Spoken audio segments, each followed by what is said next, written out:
Hello दोस्तों, welcome back to my new video. सबसे पहले डिस्क्लेमर देना चाहूँगा कि इस वीडियो को प्योरली एजुकेशनल पर्पस के लिए ही रिकॉर्ड कर रहा हूँ। मैं कोई भी बाई या सेल का रिकमेंडेशन इस वीडियो के माध्यम से मैं आप लोगों को नहीं दे रहा हूँ। एंड दोस्तों, एक रिमाइंडर मैं देना चाहूँगा कि अगर आपको मेरे साथ live one on one interact करना है, कोई भी स्टॉक के रिगार्डिंग टेक्निकल या फंडामेंटल अपडेट लेना है, तो आप मेरे टेलीग्राम ग्रुप में ज्वाइन हो सकते हो। वन टाइम पेमेंट करके लाइफ टाइम का सब्सक्रिप्शन मिल जाएगा आप लोगों को। ग्रुप ज्वाइनिंग का लिंक आपको वीडियो के डिस्क्रिप्शन बॉक्स में दिया गया है।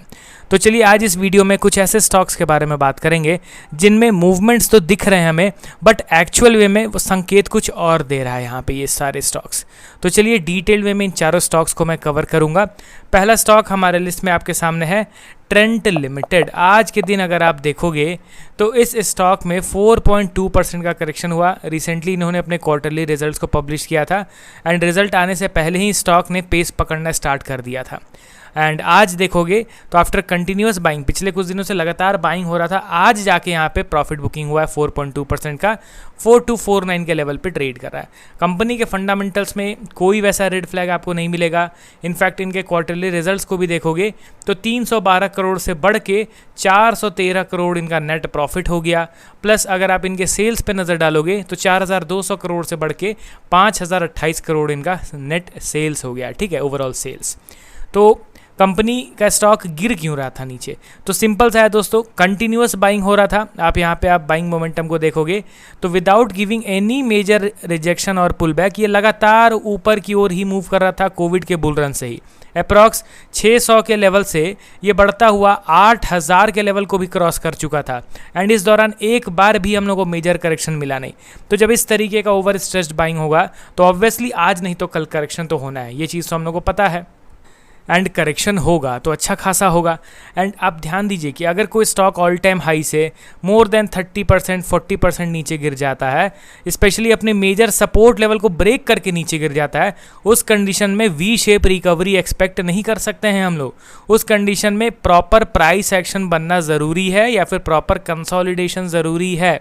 यहाँ पे ट्रेंड के अगर आप चार्ट को देखोगे, रिजल्ट्स कितने भी बेहतर क्यों ना आ जाए, बट ट्रेंड के चार्ट को आप देखो तो आपको क्या दिख रहा है? सबसे पहला चीज़ कि ऑल टाइम हाई से ये कितना नीचे गिरा है। अप्रॉक्स 60%, 60% जो स्टॉक नीचे गिरा है, क्या वो इंस्टेंटली लगातार वी शेप में रिकवर करेगा? Obviously not. दूसरा चीज़ आप यहाँ पे ध्यान दीजिए कि ये वी शेप में रिकवर करने के चलते आप ये मत एक्सपेक्ट करना कि इसी तरीके से ये बुलिश बन जाएगा, नहीं। यहाँ पे प्राइस एक्शन बनना ज़रूरी है। एंड आप देखोगे तो अपने रीसेंट रेजिस्टेंस के पास जाते ही रिजेक्शन यहाँ पे बनता हुआ दिखाई दे रहा है। डेली टाइम फ्रेम में देखोगे तो ये मल्टीपल रिजेक्शन वाले लेवल्स हैं एंड इसी लेवल के पास जाके दोबारा से स्टॉक नीचे गिर रहा है। मैं मानता हूँ कि स्टॉक अपने लोअर लेवल से ऑलमोस्ट देखा जाए तो 37% रिकवर कर गया है, बट स्टिल इसको मैं बुलिश नहीं मानूंगा। ठीक है, ये अभी भी नेगेटिव प्राइस एक्शन को ही फॉलो कर रहा है। एक छोटा सा पुल बैक हमें ज़रूर देखने को मिला, बट इससे हमारा सेंटिमेंट नहीं बदलना चाहिए, क्योंकि इस तरीके का बाइंग छोड़िए, इससे बड़े बड़े बाइंग्स हम लोगों ने यहाँ पे विटनेस कर रहे हैं, but at the end result आपके सामने है, स्टॉक न्यू लो का ही क्रिएशन कर रहा है। तो इसीलिए मैं यहाँ पे प्रॉपर बुलिश तो मान नहीं सकता हूँ ट्रेंड के स्टॉक में। हाँ, अगर कोई बुलिश प्राइस एक्शन बना आफ्टर प्रॉपर ऑब्जर्वेशन तो ज़रूर एक वीडियो अपलोड करके आप लोगों को बताऊंगा, बट ट्रेंड लिमिटेड अभी के लिए नेगेटिव है। एंड जिस हिसाब से ये नीचे गिरा हुआ है, यहाँ से और बड़ा करेक्शन नहीं होगा, बट एक्चुअली में बाइंग कब स्टार्ट होगा, बुलिश कब बनेगा, उसमें अभी समय लगने वाला है। ठीक है, अब चलिए बढ़ते हैं हम लोग अगले स्टॉक की ओर जिसमें काफ़ी शार्प मोमेंटम हो रहा है। नाम है इसका लक्स इंडस्ट्रीज लिमिटेड। आज के दिन भी 10% का अपर सर्किट लग गया। 1756 के लेवल पे इसने क्लोजिंग दे दिया है। अब देखिए दोस्तों, स्मॉल कैप कैटेगरी कंपनी है, इसमें इसी तरीके के वाइल्ड मूव्स देखने को मिलते हैं। पिछले कुछ दिनों में ही स्टॉक ऑलमोस्ट 100% का रैली शो कर चुका है दोस्तों। जी हाँ, बट 100% हो या 150% हो, आप इसके सेलिंग को तो एक बार देख लो। जितना ये स्टॉक नीचे गिरा है उसके कंपैरिजन में क्या ये बाइंग उतना सिग्निफिकेंट है? Obviously not. क्या किसी मेजर रेजिस्टेंस का ब्रेकआउट हो गया क्या? Obviously not. ये है हमारा मेजर रेजिस्टेंस लेवल। इस रेजिस्टेंस लेवल से मल्टीपल टाइम से स्टॉक में करेक्शन हुआ है एंड इस तरीके से कंटिन्यूसली ऊपर जाके ये अपने प्रीवियस ऑल टाइम हाई को ब्रेक करके न्यू ऑल टाइम हाई बना दे, ये तो उम्मीद मैं नहीं कर सकता हूँ, ठीक है। तो इसीलिए यहाँ पे आप ध्यान रखिए कि ये stock no doubt lower level से ज़बरदस्त बेस बना के ऊपर उठ रहा है, बायर्स का ज़बरदस्त एक्यूमुलेशन भी हुआ है, बट इसको मैं बुलिश नहीं कह सकता हूँ, ठीक है। तो यहाँ पे भी मैं तैयार हूँ अभी के टाइम पे रिजेक्शन के लिए। मुझे जहाँ तक लगता है कि स्टॉक में अभी डिसेंट रिजेक्शन होने वाला है, एंड ऑलरेडी ये स्टॉक तो मेरे पोर्टफोलियो में है ही, काफ़ी कम एलोकेशन मैंने दे रखा है इस स्टॉक को, क्योंकि ये थोड़ा हाई रिस्क की कैटेगरी में है ना। बट इसको ध्यान में रखिए दोस्तों, ज़बरदस्त बाइंग ज़रूर हुआ है। करेक्शन के बाद एक परफेक्ट बाइंग अपॉर्चुनिटी दोबारा से क्रिएट होने के चांसेस यहाँ पे लक्स इंडस्ट्रीज़ में मुझे तो पर्सनली दिख रहे हैं। अब चलिए बढ़ते हैं हम लोग अगले स्टॉक की ओर हमारे लिस्ट में, Computer Age Management Services Limited. Currently देखा जाए तो 1.9% के अपमूव के बाद 771 के लेवल पे ये ट्रेड कर रहा है। अब इसके टेक्निकल को कवर करते हैं। हालांकि पिछले कुछ दिनों में स्टॉक में करेक्शन ज़रूर हुआ, बट ये बेयरिश कभी हुआ ही नहीं था, ये चीज़ आपको मानना पड़ेगा। मैं मानता हूँ कि ऑल टाइम हाई से ये स्टॉक नीचे गिर गया था। कितना नीचे गिर गया था?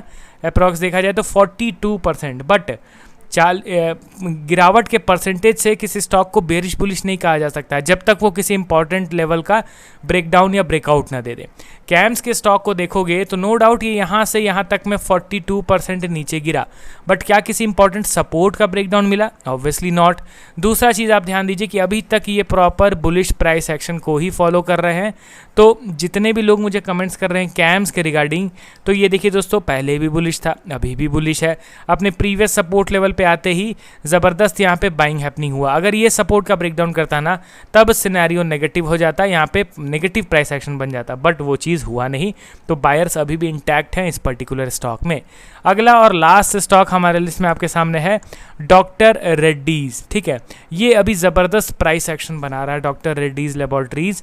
यहाँ पे आप इसके करंट बिहेवियर को देखो तो अप्रॉक्स 2 साल से दोस्तों, दो भी नहीं, मैं कहूँगा तो 2.5 ईयर से स्टॉक इस जोन में कंसोलिडेट कर रहा है। आप देख रहे हो ना, पिछले 2.5 साल से स्टॉक कंसोलिडेट कर रहा है।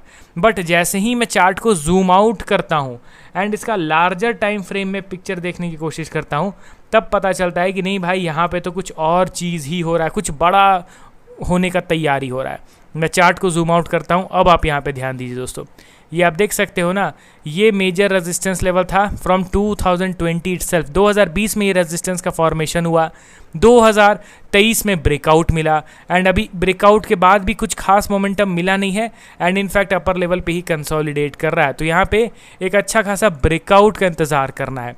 प्लस डॉक्टर रेड्डीज़ के यहाँ पे वैल्यूएशन के चार्ट को देखोगे तो आपको दिखेगा बहुत ज़्यादा इंप्रेसिव दोस्तों। अप्रॉक्स 46-47 के आसपास पी रेशियो था, गिरता हुआ कहाँ पे आ गया 20 के आसपास। तो ज़बरदस्त वैल्यूएशन में भी करेक्शन हुआ है, अंडर वैल्यूड है, एंड टेक्निकल वाइज भी एक बड़ा मूव देने की तैयारी कर रहा है। अब आप अपना पॉइंट ऑफ व्यू कमेंट करके बताइए इन सारे स्टॉक्स के रिगार्डिंग। अब मिलता हूँ कल नए वीडियोज़ के साथ कुछ अन्य स्टॉक्स को ऐड करके। Okay then, bye bye.